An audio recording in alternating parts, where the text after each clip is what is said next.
چرا سازمان‌ها نیاز دارن برنامه استراتژیک داشته باشن؟ چه ابزارهایی برای اجرای یک برنامه استراتژیک مورد نیاز هست؟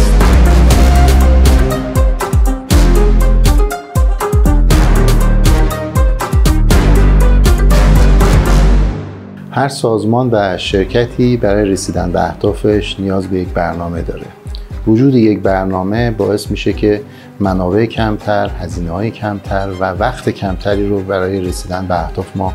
داشته باشیم. برنامه استراتژیک مفهومیه که در نظام مدیریت کارش این هستش که اهداف سازمان رو از اهداف کلان و خرد گرفته تا برنامه‌های عملیاتی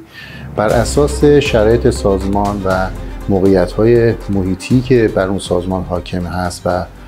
توانمندی‌های داخلی که داره و پتانسیل هایی که و ظرفیت هایی که میتونه به کار بگیره در یک برنامه مورد استفاده قرار میده و اینکه بتونه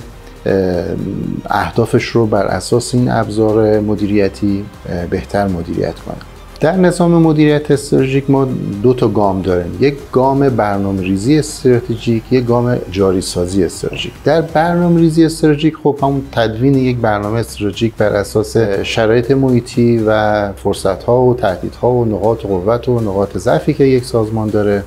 و بر اساس مدل مناسب باید صورت بگیره تا بتونه سازمان متناسب با شرایطی که داره، متناسب با کسب و کاری که داره بتونه این اهداف رو محقق کنه. ولی مهمتر از تدوین برنامه که خب خیلی از سازمان‌ها برنامه‌های استراتژیک و اهداف مشخصی رو تدوین کردن ولی نتونستن عملیاتی سازیش کنن،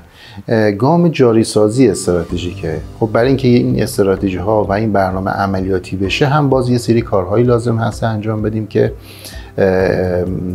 بر اساس اونها بتونه این اهداف و برنامه‌ها عملیاتی بشه، در مقام اجرا بتونه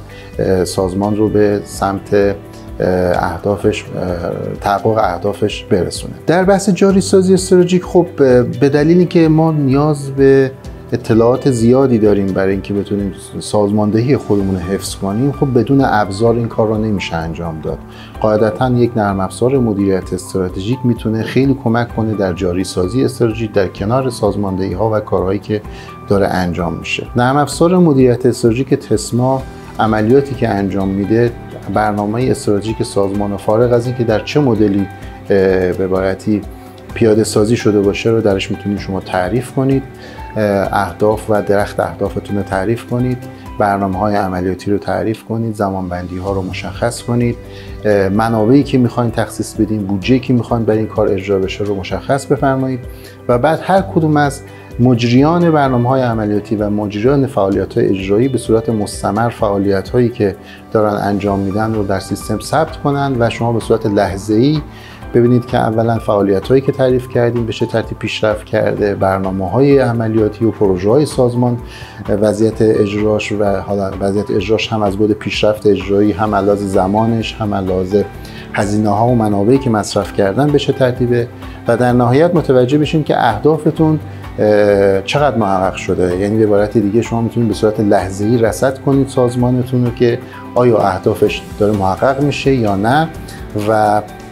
اگر یه زمانی احساس کردید که دارین انحرافی در این قضیه اتفاق میفته به موقع تصمیماتی رو اتخاذ کنید تا بتونه